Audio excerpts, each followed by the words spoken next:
Alright, so this question is asking us to write a polynomial with the given number of terms and degree. First up, we have to write a polynomial with one term with degree 3. So first let's choose a variable, and I'll choose x.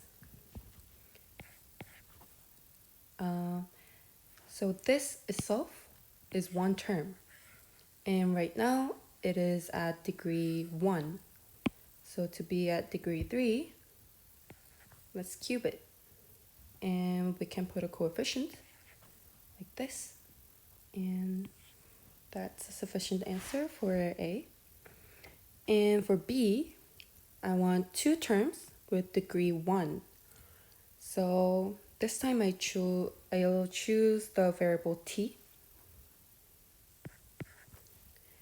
And that's one term with degree 1.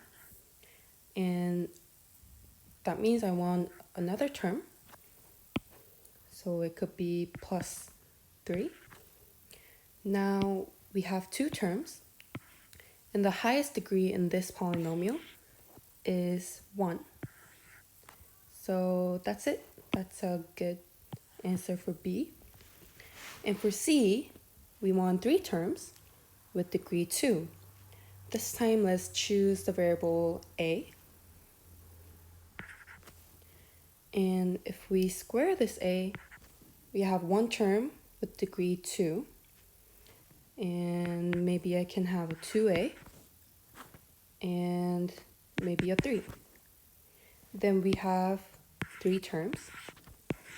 And the highest degree that we have here, the term with the highest degree is A squared, and the degree is 2.